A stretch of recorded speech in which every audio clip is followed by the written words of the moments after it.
My name is Kristen Gleason. I'm 28 years old. 9 years ago, my mother sat me down at our kitchen table in Pittsburgh and told me she'd spent my entire $86,000 college fund on my brother's baseball career. Then she said something I'll never forget. Your brother's an investment. You're a gamble. My father tossed my MIT acceptance letter onto the floor. He said girls could marry doctors. Boys had to be somebody. I left that night with $1,200, a duffel bag, and no family. Last month, at 2 a.m., my mother called. She was sobbing. She said, "Don't hang up. Your brother just overdosed." I could hear hospital machines beeping behind her voice. Her breathing was ragged. Then she said something that made my blood stop. "Kristen, they said your name here. How is that possible?" 9 years of silence, and now this. That call changed everything. If you're watching this and you've ever been the one your family called the gamble while they poured everything into someone else, take a second to subscribe right now. Not for me, for the version of yourself that needs to hear what happened next. Because what happened in that hospital room 9 years later is something you will not believe. But I need to go back. Back to the kitchen table. Back to December 15th, 2015. I was 18, senior year at Langley High School in Pittsburgh. I came home that afternoon and found the envelope on the yellow Formica table. MIT. My hands were shaking when I opened it. "Congratulations on your acceptance to the Massachusetts Institute of Technology." My mother was making dinner. She didn't look up. My father was reading the sports section. The Pirates. Always the Pirates. My brother Tyler was in the living room watching baseball highlights on ESPN. He was 21. 3 years older than me. 3 years of private coaching. 3 years of showcase tournaments. 3 years of my parents' complete attention. I said, "Mom, I got into MIT." She didn't turn around. "That's nice, honey. Set the table." My father folded the newspaper. He looked at me over the top of it. "We need to talk after dinner." That's when I knew. Dinner was quiet. Tyler talked about his upcoming showcase in Arizona. $8,200 for 3 days. Elite scouts. Draft potential. My father nodded along. My mother served him extra chicken. I ate and said nothing. After dinner, my mother washed dishes. She kept her back to me. My father and I sat at the table. Tyler went to his room. I could hear his music through the wall. Hip-hop. Bass thumping. My father said, "Tyler has that Arizona showcase in March. We're using your college fund." I felt something cold spread through my chest. "What?" "That's my money." My mother turned around. Her hands were still wet from the dishwater. "It's family money, Kristen. Tyler's window is closing. He's 21. You're smart. You'll figure it out." My father leaned forward. "Your brother's an investment, Kristen. You're a gamble. Girls can marry doctors. Boys have to be somebody." I sat there. I looked at my mother. She looked away. I said, "How much is left in my fund?" Silence. My father said, "We'll talk about it later." I went upstairs. The door to my room didn't lock. It had been broken since I was 15. I sat on my bed and stared at the MIT letter. My hands wouldn't stop shaking. 3 days later, I found the bank statement in the trash. My father had tried to bury it under coffee grounds and eggshells, but I saw the corner of the paper. I pulled it out. PNC Bank. Gleason Family Education Trust. Balance, $0. I couldn't breathe. I spread the statement out on my bed. The withdrawals went back to 2012. Tyler. Showcase travel, $6,200. Tyler. Surgery deposit, $11,000. Tyler. Private coaching, $14,500. Line after line, year after year. The total was $86,000. Every penny. I went to the basement. We had an old scanner down there. I made a copy. I put the original back in the trash exactly where I found it. I put the copy in an envelope. I wrote receipts on it. I hid it under my mattress. That night, I couldn't sleep. I lay there thinking about MIT, about the acceptance letter, about the scholarship they'd offered. $38,000. I still needed 51,000 more. I had thought my college fund would cover it. I had thought my parents had been saving for me the way they said they had. Every birthday, every holiday. We're putting this away for your education, Kristen. They'd lied. In January, I tried to fill out the MIT financial aid forms. I needed my parents' signatures. I needed their tax returns. I brought the forms to my mother. She was folding laundry in the living room.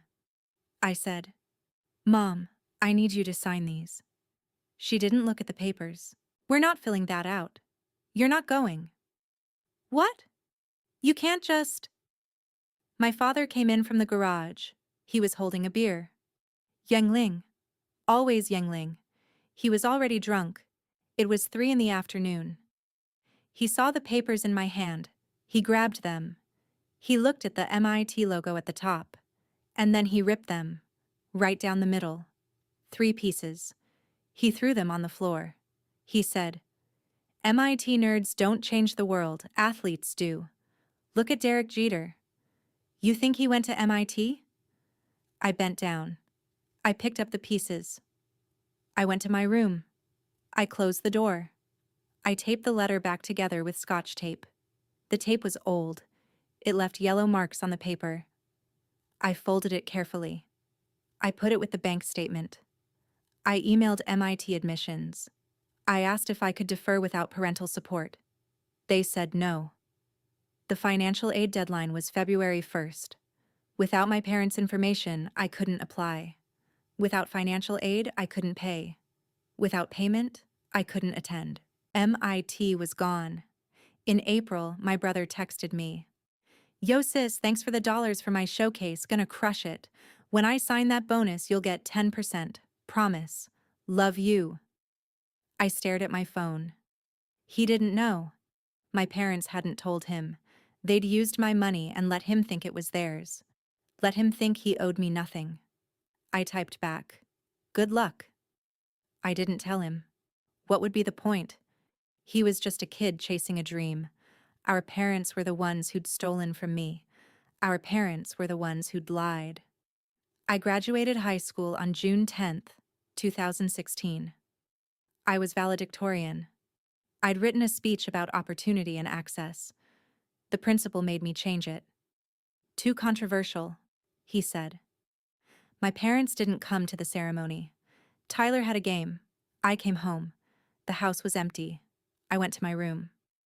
I had been packing slowly for 2 weeks, 1 item every night: a shirt, a pair of jeans, my laptop, my notebooks. My mother hadn't noticed. My father hadn't cared. I put everything in an old Adidas duffel bag. I had $1,200 in cash. I'd been tutoring since sophomore year, $25 an hour. 4 students. I'd been saving every penny I could. I went downstairs. I put my key on the kitchen table. I wrote a note on the back of an envelope. "I'm not your investment or your gamble. I'm gone." I walked to the Greyhound station. It was 6 blocks. I bought a ticket to Oakland. That's a neighborhood in Pittsburgh, near the University of Pittsburgh. It cost $12. I found a YMCA hostel, $22 a night. I stayed there for 3 days while I looked for an apartment. I found a studio, 280 square feet, $650 a month. I paid first and last month's rent. I had $400 left. 2 days later, my mother texted me. "Where are you?" I didn't reply. I blocked her number. I applied to Community College of Allegheny County, CCAC. In-state tuition was $4,200 a year. I used $800 from my savings. I had $3,400 left for the year. I needed a job. I needed it immediately. I applied to 15 places. I got 3 callbacks. UPMC Shadyside Hospital offered me a data entry position. Night shift, 11 p.m. to 7 a.m., $13 an hour. I took it. I started classes in August 2016. Biology 101, Introduction to Computer Science, Python programming. I'd always been good at science. I'd always been good at math. I was going to transfer to a 4-year school. I was going to become something. I didn't know what yet, but something. The first semester was brutal. I worked 40 hours a week at the hospital. I went to class during the day. I slept 4 hours, sometimes 5 if I was lucky. I lived on ramen and peanut butter, 12 packs of ramen for $2.99. Jif peanut butter for $3.49. I ate ramen 11 days straight in October because I ran out of money before my paycheck came. I added a second job in November. Instacart. I drove for them on weekends. Saturday and Sunday, 8 a.m. to 2 p.m., 12 hours a week. I made about $15 an hour after tips. Sometimes 18 if I got lucky.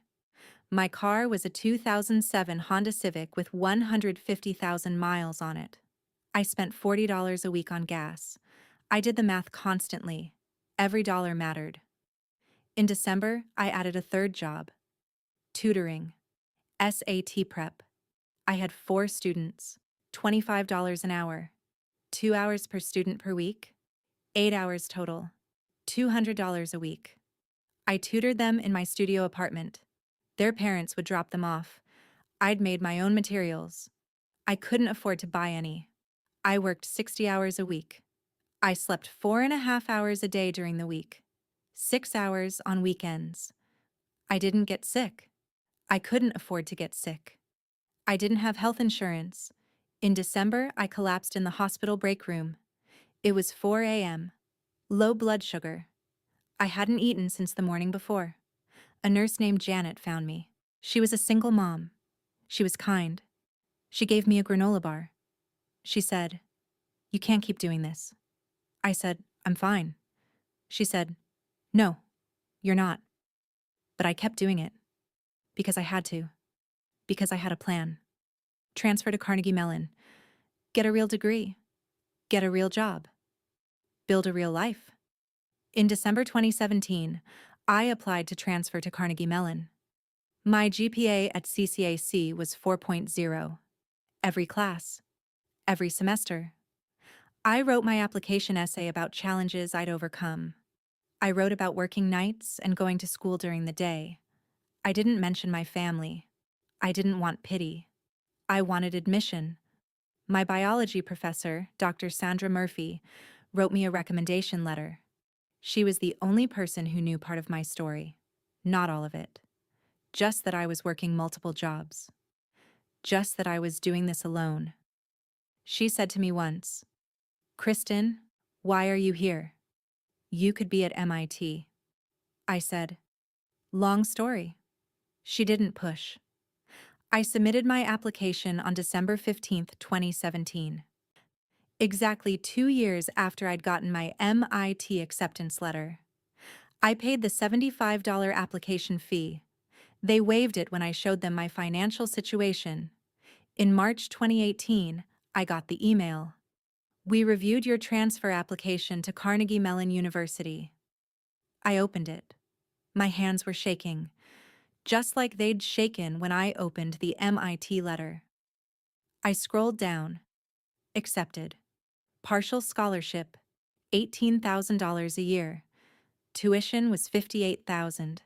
I'd need to take out $40,000 in loans per year for 3 years, $120,000 in debt total.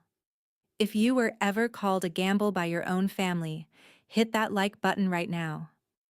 I sat in my studio apartment. I looked at that acceptance email. $120,000.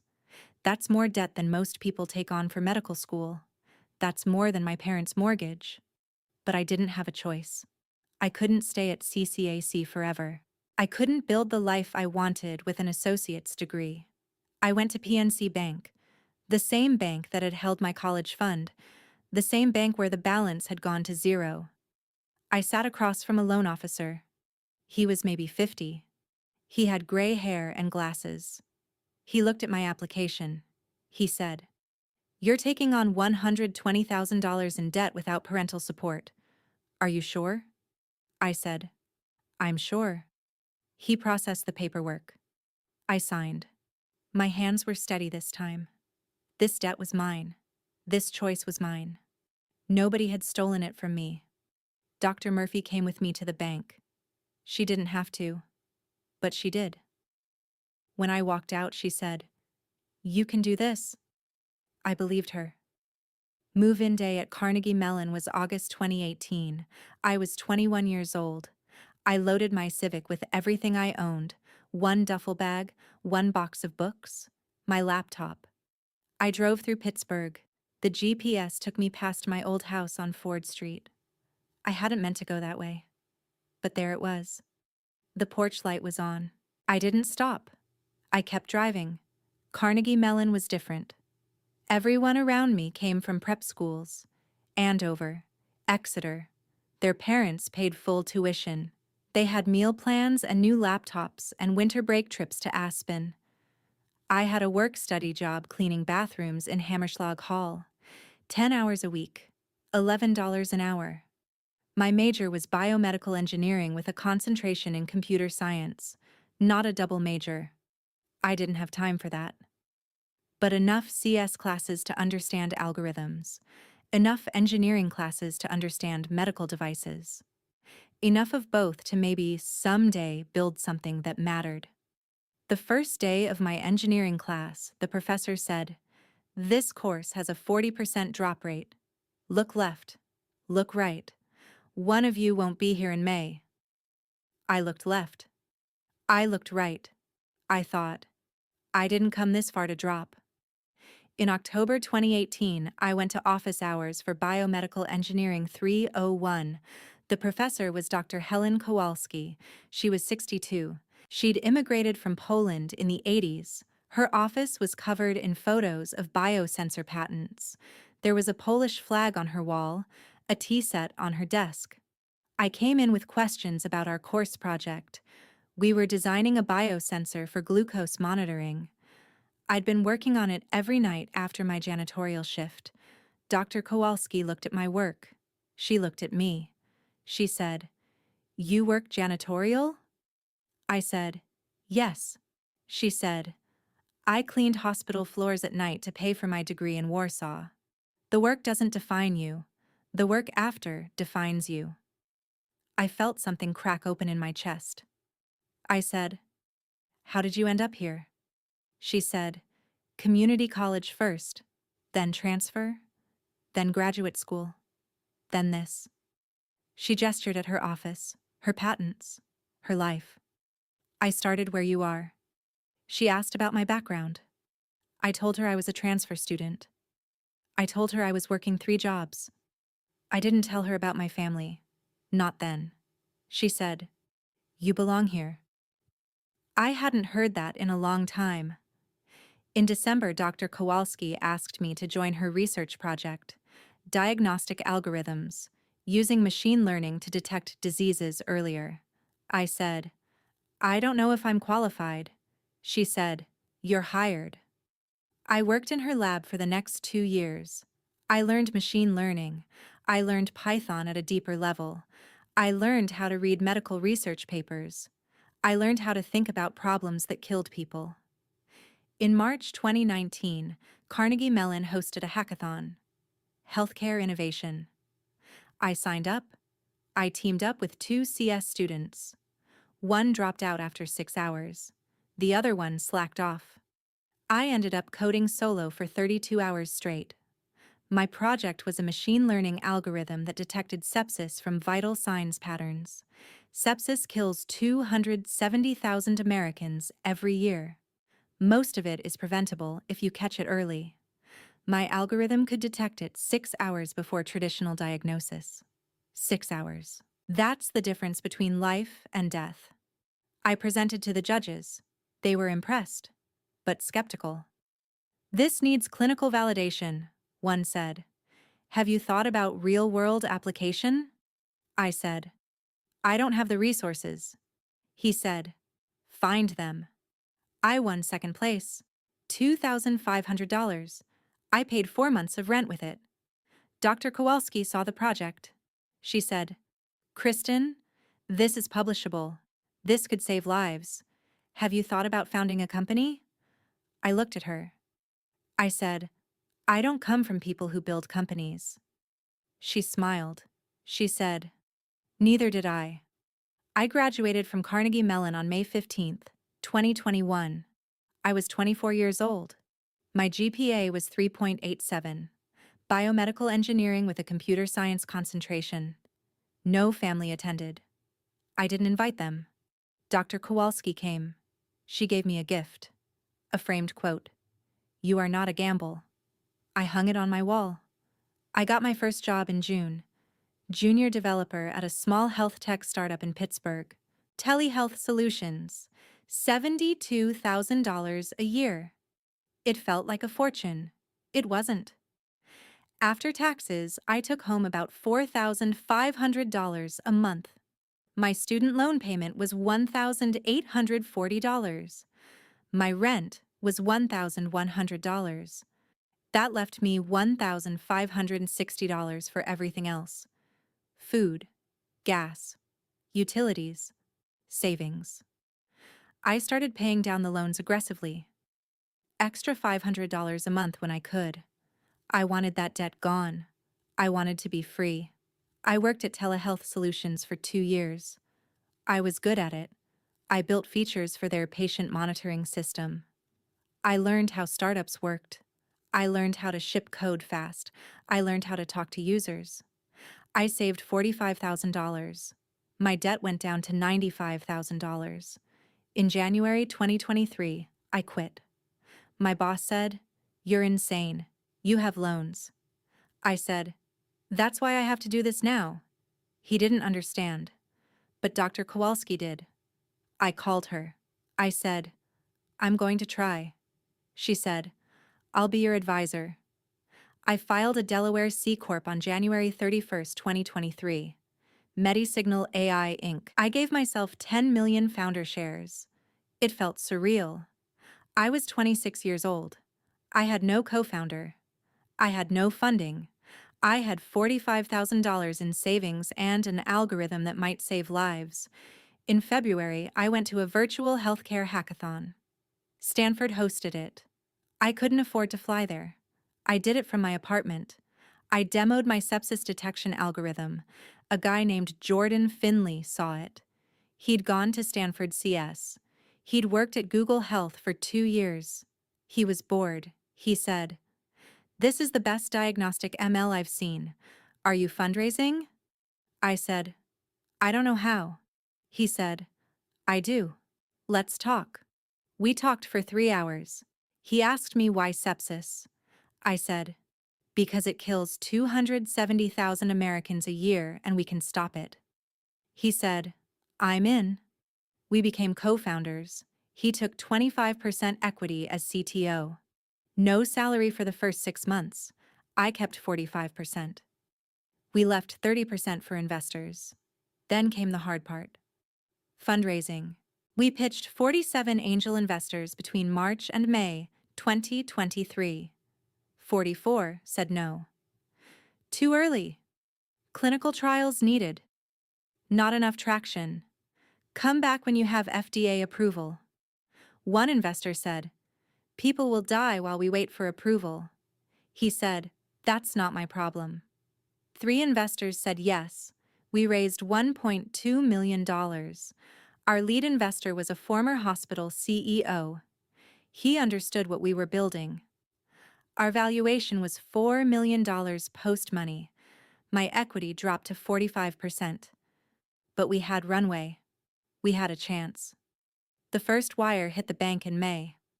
$1.2 million. I stared at my laptop. Jordan said, "We're really doing this." I said, "We're really doing this." We rented a hot desk at WeWork in San Francisco, $350 a month. We hired 2 engineers. We built the product. MediSignal AI, a machine learning system that monitors patient vital signs in real time and detects sepsis 6 hours before traditional methods. In June 2023, we got our first pilot, Street, Vincent Healthcare in Billings, Montana, a rural hospital, 286 beds. They agreed to a 3-month trial. Those 3 months changed everything. Our system flagged 12 patients for sepsis. Average detection time, 5.8 hours before traditional diagnosis. 11 of the 12 survived. One of them was a 67-year-old woman. The ER doctor told us later. We almost sent her home. Your system flagged her at 2 a.m. She's alive because of you. The hospital signed a 1-year contract, $120,000 a year. We had revenue, we had proof, we had traction. The doctor sent me an email. Your system flagged a patient we would have missed. She's alive because of you. Attached to the email was a note from the patient's daughter. Handwritten. You saved my mom. I don't know who you are, but thank you. I was alone in the WeWork office. It was midnight. I'd been working 18-hour days for 5 months straight. I was exhausted. I was behind on rent. I was eating ramen again, but by choice this time, because I knew why I was doing it. I read that email. I read that note. And I cried for the first time since June 2016. 7 years. Not sad tears, not angry tears, released tears. Jordan found me. He said, "You okay?" I wiped my face. I said, "Yeah, I'm okay." He said, "What happened?" I said, "I just realized. I did it. I actually did it." He said, "You did more than that. You're saving lives." I texted Dr. Kowalski. It was 3 a.m. in Poland. We saved 11 lives in Montana. She replied immediately, "That's 11 families who won't lose someone. Keep going." We kept going. By the end of 2023, we had 5 hospital partnerships. By March 2024, we had 20. By August 2024, we were in serious conversations with venture capital firms, Sequoia, Andreessen Horowitz. They wanted in. We raised our Series A in August 2025, $35 million, led by Sequoia. Our valuation was $180 million post-money. My equity had diluted to 18%. That's $32.4 million on paper. My salary went up to $280,000 a year. Forbes called in October 2024. They wanted to feature me in their 30 under 30 list. Healthcare category. I said yes. The article came out in November. There was a photo. Me in my SF apartment. Clean. Minimal. Behind me, you could see 2 frames on the wall. One was Dr. Kowalski's quote, "You are not a gamble." The other was harder to see in the photo, but it was there. My MIT acceptance letter, taped together. The yellow Scotch tape visible. TechCrunch Disrupt invited us to present in September 2025. We were finalists. We didn't win, but we got exposure. By October, we had partnerships with over 200 hospitals across 15 states. We'd saved 1,247 lives. I knew that number. I tracked it every day. In November 2025, I did something I hadn't done in 9 years. I Googled my brother's name. Tyler Gleason baseball? Nothing came up. No stats, no team pages, no draft announcements. I tried LinkedIn. I found him. Tyler Gleason, Columbus, Ohio, insurance sales, $55,000 a year. The investment had failed. I closed my laptop. I sat in my apartment. The rent was $4,200 a month. I'd chosen it. I could afford it. The apartment was minimal. Clean lines, a couch, a desk, a bed. On the wall, the 2 frames. The quote, the letter. I thought about my parents. I wondered if they knew. I wondered if they'd seen the Forbes article. I wondered if they'd heard about MediSignal. I wondered if they understood what their gamble had become. If you want to see how I responded when they finally needed me, subscribe and turn on notifications. 3 months later, my phone rang at 2:17 a.m. I was asleep. I'd gone to bed at 11. I had a board meeting the next morning. I was presenting Q4 metrics. The phone rang. I grabbed it without looking. Unknown number. San Francisco area code. I almost didn't answer, but something made me pick up. Hello? Kristen. It was my mother's voice. I hadn't heard it in 9 years. It was breaking. Don't hang up. Please don't hang up. I sat up. My apartment was dark. The city lights came through the window. I could hear her breathing. Ragged. Fast. Your brother just overdosed. My blood stopped. She said, he's at UPMC Pittsburgh. He's stable, but he's in ICU. Kristen, I know you don't want to talk to us, but... Her voice broke. I could hear hospital sounds behind her. Machines beeping. A PA system. Footsteps. I didn't say anything. I couldn't. She said, they keep saying a name here. The doctors. The nurses. They keep saying Gleason. They said something about a system. An AI system. And there's a plaque in the donor area. It has your name on it.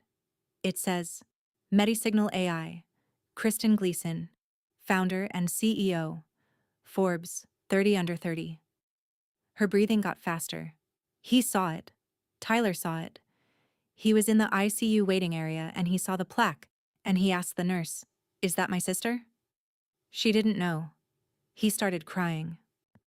She was sobbing now. Fully. They keep saying your name. How is that possible?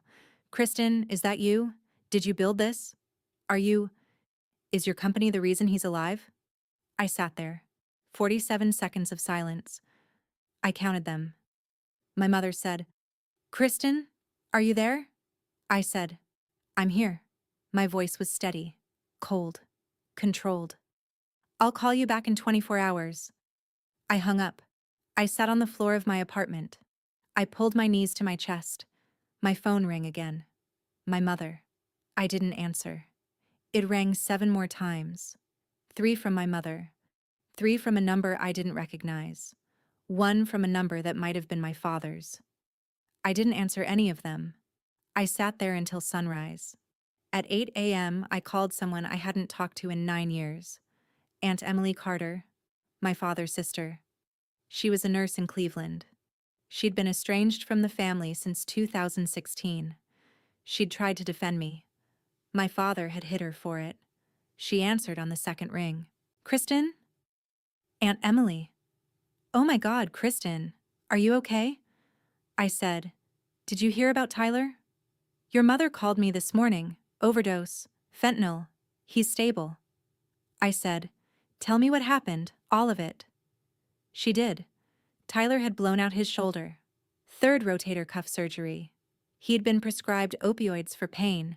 He'd gotten addicted. He'd moved to street pills when the prescription ran out. The pills were laced with fentanyl. He'd overdosed in his apartment. His ex-wife had found him. She'd called 911. At the hospital, he'd developed a sepsis complication from the overdose. It happened sometimes. Infection from dirty needles, bacteria in the bloodstream. MediSignal had flagged it 5 hours before the traditional diagnosis would have caught it. The doctors said it saved his life. Emily said, Chris, I tried to stop them. Back then. Your dad hit me when I said they were stealing from you. He told me to stay out of it. I should have done more. I should have called someone. I'm so sorry. I said, it's not your fault. She said, what are you going to do? I said, I don't know yet. I hung up. I opened my laptop. I went to a folder I'd created in 2016. Receipts. Password. Investment. 47 files. I went through them. One by one. The MIT acceptance letter. Scanned. The taped version was on my wall. The bank statement. Highlighted. $86,000. Yellow marker. Withdrawals listed. Dates. Amounts. Tyler's name on every line. Email thread from 2015. My mother to my father. Kristen will be fine. She's smart. Tyler only has until 22. This is our window. Voicemail from 2016. My father.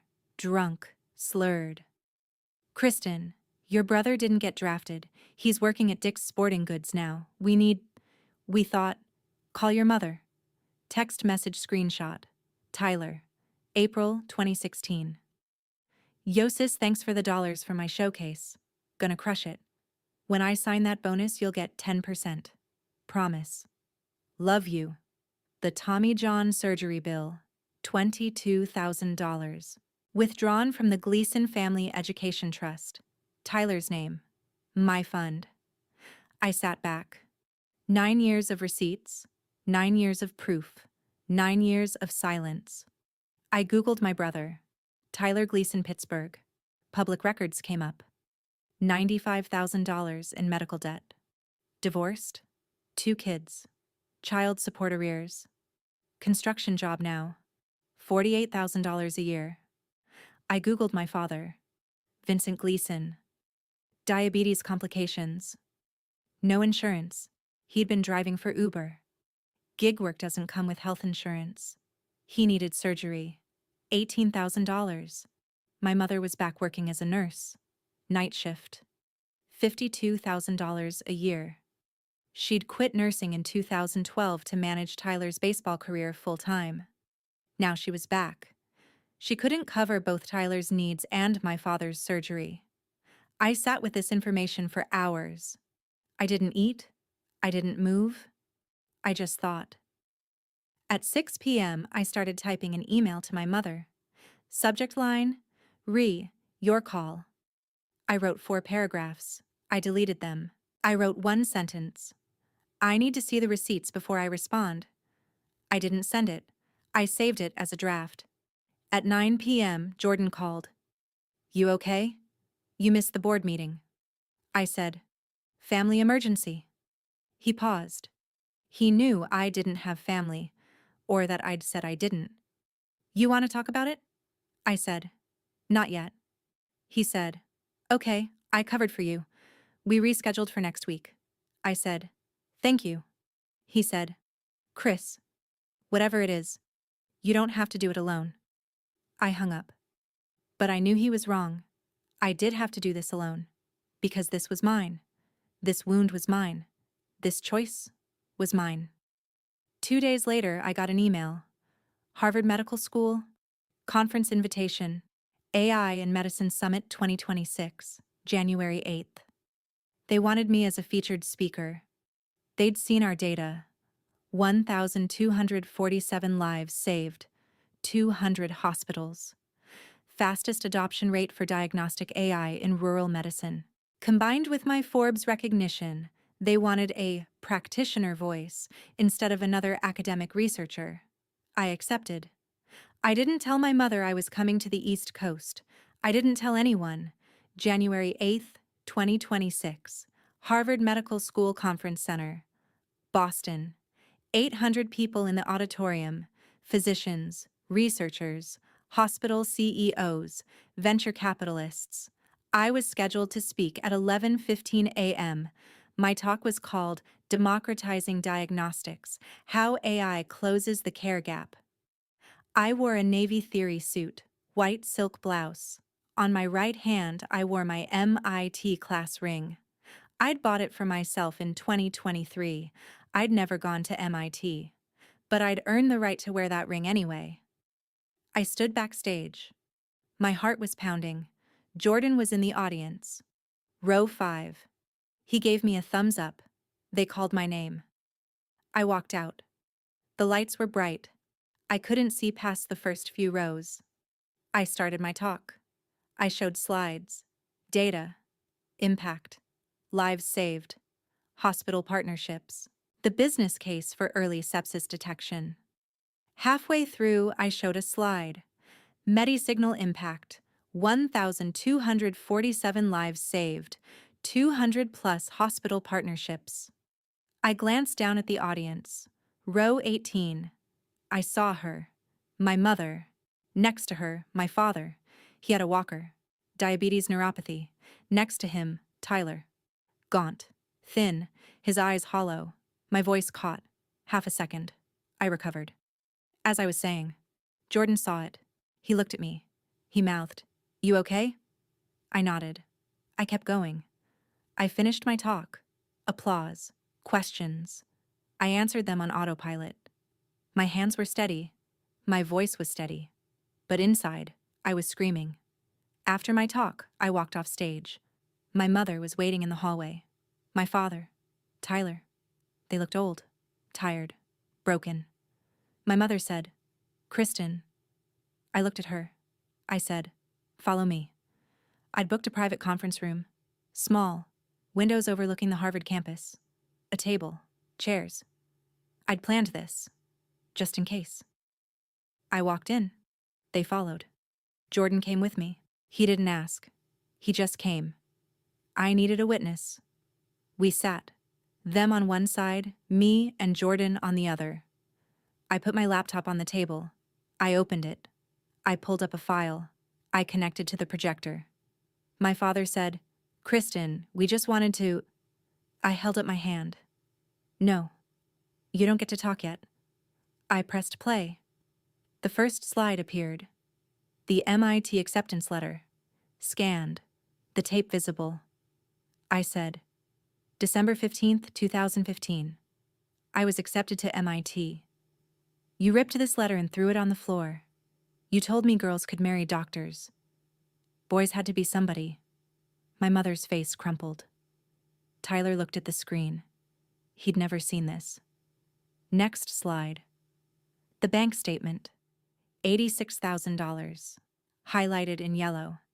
"This is the Gleason Family Education Trust, my college fund. You told me it was for my education.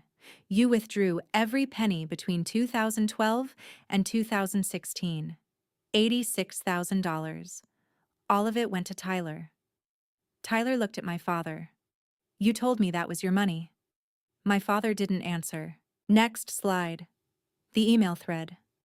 My mother to my father. November 2015. I read it aloud. "Kristen will be fine. She's smart. Tyler only has until 22. This is our window." My mother was crying now, mascara running. "I'm so sorry. I was wrong. I thought..." I held up my hand again. "I'm not done." I played the voicemail. My father's voice. Drunk. Slurred. September 2018. "Kristen, your brother didn't get drafted. He's working at Dick's Sporting Goods now. We thought... Call your mother." The room was silent except for my father's voice. When it finished, I let the silence sit. 3 seconds. 4. 5. I said, "You called me because your investment failed. Not because you missed me. Not because you were sorry. Because you needed something." My father stared at the table. He couldn't look at me. Next slide. The text from Tyler. April 2016. I read it aloud. "Yo sis, thanks for the dollars for my showcase. Gonna crush it. When I sign that bonus, you'll get 10%, promise. Love you." I looked at Tyler. "You promised me 10% of your signing bonus. You never got drafted. You never made it. There was no bonus. But I made it. Without you. Without any of you." Tyler was crying. Silent tears. He said, "I didn't know. I swear I didn't know they took your money." I said, "I know." I closed the laptop. I leaned back. I looked at my mother, my father, my brother. I said, "You called me a gamble. You said Tyler was an investment. You spent $86,000 on a dream that failed. I took out $120,000 in loans. I worked 60 hours a week. I slept 4 hours a night. I ate ramen for days. I built a company from nothing. And now that company has saved 1,247 lives, including his." I pointed at Tyler. "Your investment overdosed in his apartment. My AI kept him alive. The system you said was impossible saved your son. My mother covered her face. She was sobbing. Full, racking sobs. My father's hands were shaking. Tyler just stared at me. I said, "Here's what I'm willing to do. Tyler, I'll pay for rehab. One time, $35,000, on the condition that you complete the program and stay sober for 1 year. If you relapse, you're on your own." Tyler nodded. He couldn't speak. "Dad, I'll set up a trust fund for your surgery. $18,000. Managed by a third party. Not me. I won't give you the money directly."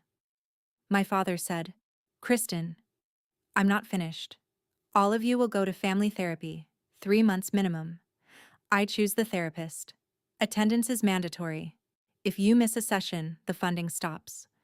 For the first 6 weeks, you don't contact me except through the therapist. After that, we'll see." My mother said, "Kristen, please, I'm so sorry, I was wrong. I thought he was the sure thing.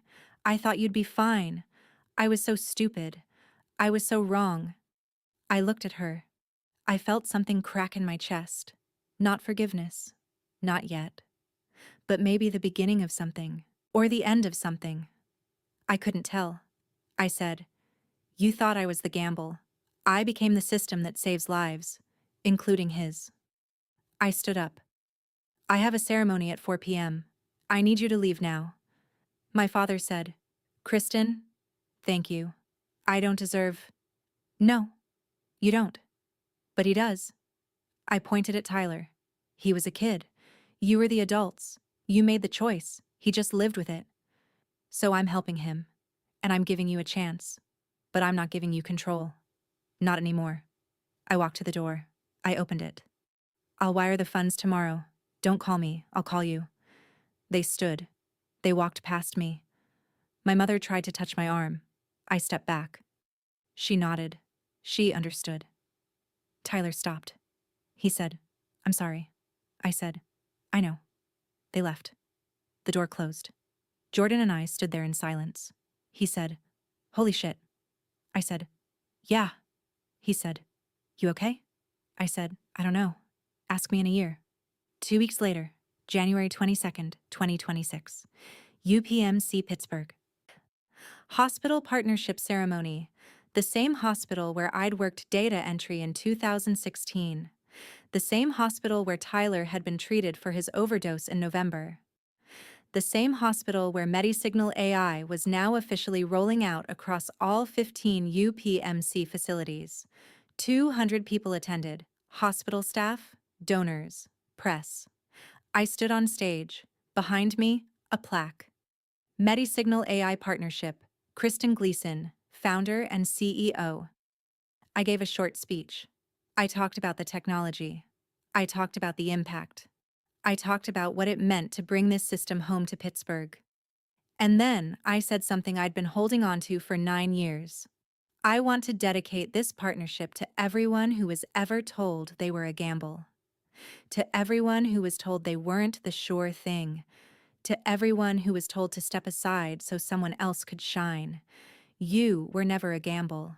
You were always the investment. You just had to believe it long enough to prove them wrong.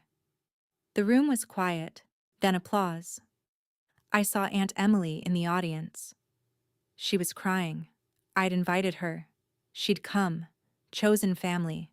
The family that shows up. The family that stays. After the ceremony, Dr. Ramon Vasquez found me. He was the ER attending who'd treated Tyler. He shook my hand. He said, "You saved more than your brother that night. You saved a lot of brothers, a lot of daughters, a lot of mothers. Thank you." I said, "Thank you for using the system." He said, "Thank you for building it." I left the hospital. I got in my rental car. I drove past my old house on Ford Street. The porch light was on. I didn't stop. I kept driving. Drop in the comments. Were you the gamble or the investment in your family? I read every single one. 3 months later, February 2026. I flew back to San Francisco. Back to my apartment. Back to work. Jordan and I were in early talks for a Series B. $120 million, 500 million pre-money valuation. We had 250 hospitals now. We'd saved 1,400 lives. Tyler had been sober for 3 months. He'd finished rehab. He was working construction. $48,000 a year. He'd caught up on child support. We talked once a week. Through the therapist at first, then on our own. Short calls. How's work? How's the weather? Baby steps. My father had his surgery. He was recovering. He was attending diabetes management classes. He'd apologized. Really apologized. Not the drunk voicemail kind. The sober, facing what I did kind. I'd accepted it. Sort of. We were working on it. My mother was still nursing. Night shift. She'd started individual therapy. Not just family therapy. Her own work. She'd told me on our last call, I see it now. What I did. What I chose. What I cost you. I can't undo it. But I'm trying to understand it. I said, that's all I'm asking. We'd completed 12 family therapy sessions. We had 4 more scheduled. I'd attended 6 sessions via Zoom. It was progress. Slow. Painful. But progress. We had our first family dinner planned for March 15th. Neutral restaurant. 2-hour time limit. I'd booked a hotel. I wasn't staying at the house. On a quiet Tuesday afternoon in February, I sat at my desk in San Francisco. I pulled out my journal. I didn't journal often. But sometimes I needed to write things down, to make them real. I wrote, they called me a gamble. I called myself an investment. Turns out I was right. I closed the journal. I looked out the window. The bay stretched out in front of me. The water was gray-blue. The sky was clear. I thought about the MIT letter on my wall. Torn, taped, framed. I thought about Dr. Kowalski's quote. You are not a gamble. I thought about the Montana email. She's alive because of you. I thought about